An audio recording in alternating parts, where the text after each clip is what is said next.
Mr. Chairperson, Excellencies, heads of state and government, ladies and gentlemen, it is an honor for me to address this African Business Forum on the strategic issue of making carbon markets work for Africa.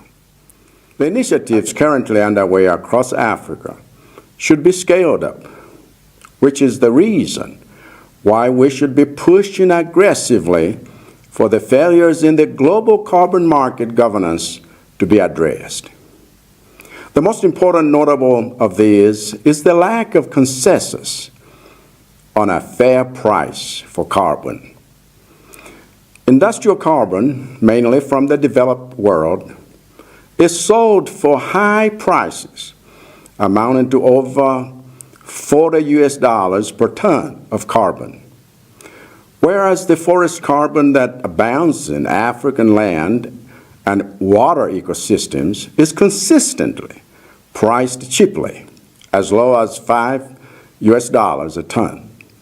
I consider this to be unfair, a continuation of the neocolonial legacy of robbing Africa in broad daylight by stripping us of any selling power, so that we are always at the mercy of the charity of the global North. This legacy is perverse and must be rejected with extreme prejudice. At the very outset, I would like to thank the ECA and Afreximbank for inviting the government of the Republic of Malawi to this important forum. Mr. Chairperson, undoubtedly, carbon pricing and regional market development are a win-win game. They allow investors to generate and trade carbon credits and earn significant returns from their investments, which can be used to expand business operations in the regional and global value chains and create decent jobs. In my view, the initiatives, in the case of Malawi, we have vast land resources, including mountains covered by forest occupying about 35%, or about 3,237,000 hectares of our land area. Our freshwater resources cover 21% of our land area and include Lake Malawi, which is the third largest freshwater lake in Africa. We also have solar radiation levels that are amongst the highest in the world, thus making Malawi a great candidate for solar energy development. Doing so would reduce the dependency of communities on fossil fuels, thus further curbing the rate of deforestation and land degradation.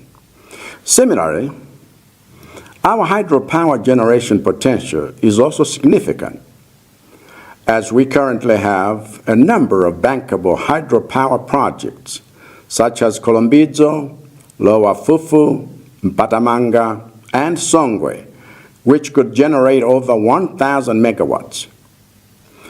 A fair pricing mechanism for our carbon credits is critical for us to raise the resources necessary to invest in the development of these sources of clean energy. Additionally, this pricing incentive to reduce emissions from deforestation and forest degradation through programs like reducing emissions from deforestation and forest degradation, REDD+, for example, would allow Malawi to address one of the main drivers of carbon emissions, deforestation and land degradation. It would also allow the hydrological profile of water resources and overall water cycles to be significantly improved as water and forest ecosystems interact strongly. And similarly, loss of habitats for wildlife, which significantly affects the revenues from tourism, would significantly be curbed, and fisheries productivity would improve. It is because of these and other benefits that Malawi is pursuing the development of mega farms, an initiative that has identified over 68,000 hectares of agricultural land, with farm sizes ranging from 100 to 24,000 hectares. These farms are available to prospective investors for various agricultural production and value chains such as legumes, fisheries, aquaculture, ranching, and forestry, among others. In that context, we know that Malawi has a lot of potential for carbon trading, with a total of over 1 million hectares of designated forest reserves, including both exotic and indigenous trees, and over 1 million hectares of land under wildlife conservation parks and reserves.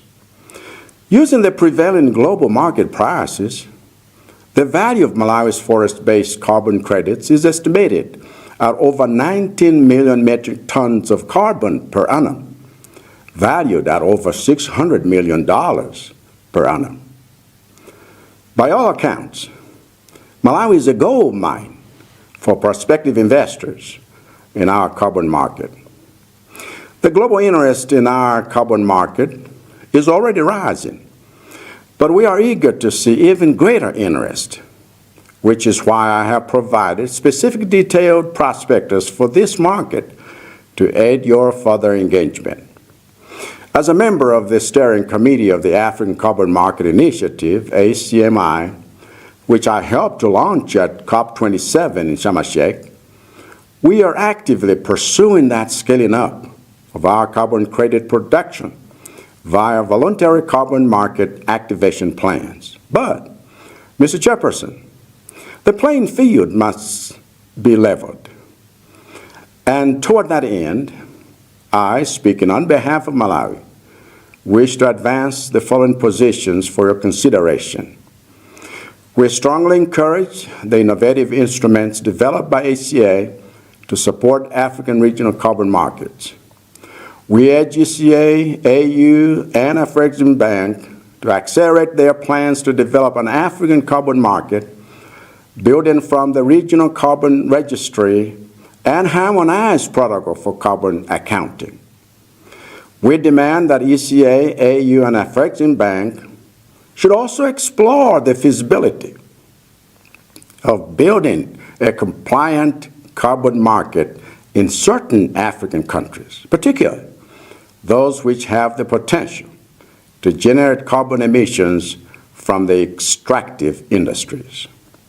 We also call on ECA, AU, and Afrexim Bank to ensure that the development and deployment of such compliance markets and carbon taxes are informed by good science. Specifically, because the contribution to climate change by Africa is thus very negligible, the move to the compliance market must be done slowly to account for the differences in levels of emission between countries in the global north and global south. We encourage the business executives and partners to work very closely with ECA, Afrexim Bank, African Development Bank, and ACMI to facilitate the sale of quality credits without making the sales cheap. We urge business executives and partners to also help African countries build local capacities to develop and implement emission reduction projects that generate quality credits. I thank you very much for your attention.